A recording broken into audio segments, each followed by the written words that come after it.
Good morning, good morning, good morning. Today's tale, we have the birth of Cuchulainn. And this is coming from the ancient Irish tales and is the story about Cuchulainn's birth. And as you know, if you follow ancient mythology and lore, Cuchulainn is a very important figure in Irish myth as well as the Irish stories. Okay, let's get into this. This is the birth of Cuchulainn. And as you know, Cuchulainn is the greatest figure in ancient Irish historic literature. He has been appropriately compared to Achilles in Greek and to Siegfried in the Germanic tradition. I'm probably butchering the Germanic, but we'll go with that. It's spelled Siegfried for those that can speak Germanic. If you can, please post in the comments how to actually say the name. I'm just going phonetically. The storytellers of ancient Ireland never tired of recounting his deeds and attributing him with his new exploits. His original name, Satana, appears to go back to remote times, and is possibly that he may be a personage adopted by the Gauls from still older population. The story of his birth, composed originally around the 8th or 9th century, exists again in two versions, one of which is a combination of several conflicting accounts. According to what we seems in the oldest tradition, Cuchulainn was the son of the Tuatha De Danann prince Lugh and Deirdre, or Dictin, the sister of King Colbert of Ulster. And if you remember, the first story in this cycle is the birth of King Colbert. Later accounts represent him as the son of Colbert by his own sister, or of the princess and Satran, or Shutre, a petty chieftain of Ulster who is generally regarded as her mortal husband. Remember, in this cycle, there's a lot of the Fae world and the She world. The version here given is probably later than that is found in the oldest manuscripts, and is less obviously a patchwork of several accounts, and therefore is chosen including here. Though the short but brilliant career of Cuchulainn rivals his supernatural origin, even as a child of 5 years he possesses remarkable strength. When only 6, he slays terrible watchdog of Cain the Smith, thereby winning him the name Hound of Cuchulainn, or Cuchulainn. At 7, he becomes a full-fledged warrior. At 17, he holds bay an entire army and her allies, and he's only 27 when he meets his death, fighting against overpowering odds. Again, this is of his birth. We'll get into his exploits later on in this cycle in more great detail.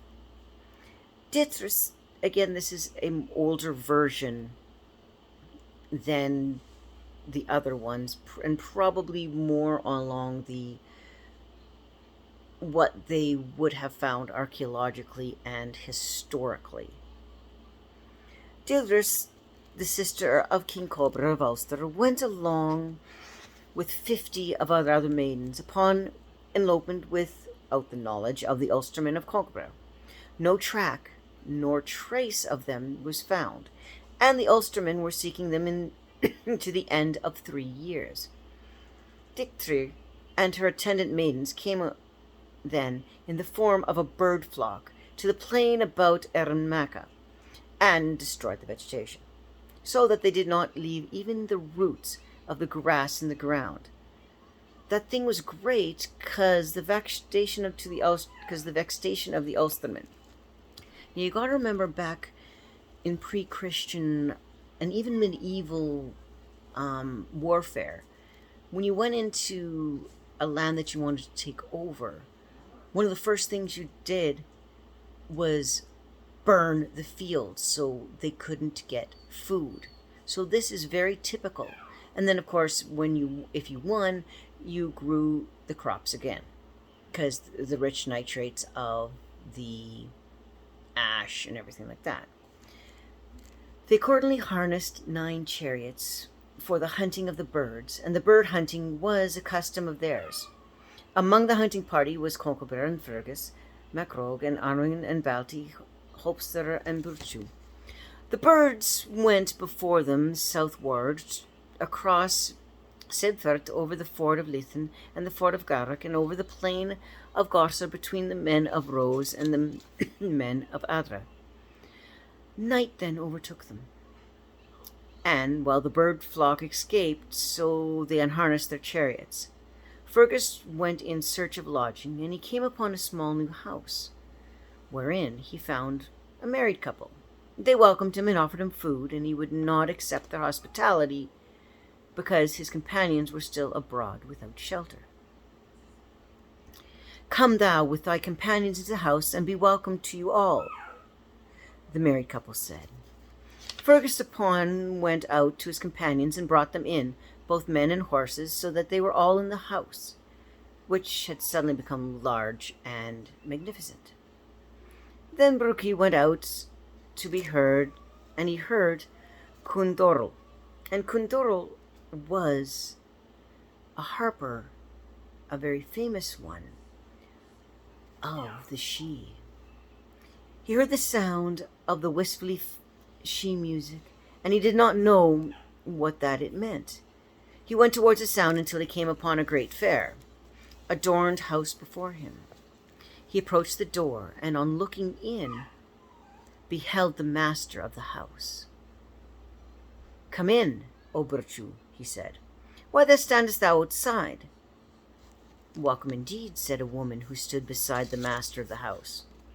Burchu regarded the handsome and noble-looking warrior and asked, "Why does the woman also welcome us?" "It is on her account that I welcome thee," said the man. "Is anyone lacking to you in Emyn?" "There is indeed," replied Burchu. 50 maidens have been lost to us for the space of 3 years. "Wilt thou recognize them if thou sawest them?" asked the man. "I may not recognize them," said Burchu. "The lapse of 3 years, or sickness of 3 years, may perhaps cause ignorance or lack of recognition of them on my part. Nevertheless, try to recognize them," said the man. "The 50 maidens whom you seek are here in this house, and the chief of them is she who is here by my side. Dietra is her name, and it is they who come in the form of bird flock to Ermaka in order to induce the Ulstermen to come hither." The woman gave purple brooded mantle to Bursu, and he went back thereof for to his companions. When returning to his company, Burchu thought to himself as follows: "These 50 maidens who are lacking in Comprar, to find them would be flatter him.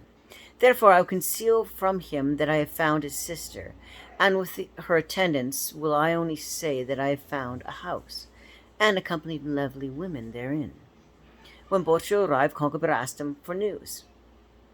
What is it to thee?" asked Burchu. "I come upon a magnificent house. Therein I saw a queen, radiant and noble, dear and lovable, a company of women fair and pure, a household generous and shining." "Off with you to the house," commanded Concobar. "The master of this house is subject to mine, for it is my land that he dwells. Let his wife come sleep with me tonight." No one was found who could go upon this errand except Fergus.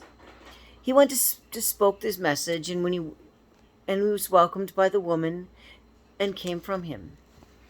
She complained to Fergus that the pains of childbirth were upon her, and Fergus said to Concobar that a respite should be granted to her. Thereupon the company lay down beside each other and slept. When they awoke in the morning, they saw a little boy in the fold of Concobar's cloak. "Take the child to thee," said Concobar to his sister Fandom, And when Fankum looked upon that boy inside Konkelberg, she said, "My heart loves this boy, so that he is the same with me as my own son Conal." "There indeed is little difference between them," said Bufshu. "That child is the son of thy own sister, Disri. She it is whom, with the 50 maidens, have been absent from Ernmaka for 3 years, and is now here." The mysterious stranger who was with Deirdre was Lou Longarm of the Tuatha De Danann. The child was named Sitana until he slew the hound Culann the Smith, after which he was known as Cuchulainn, Hound of Culann. Dun dun dun.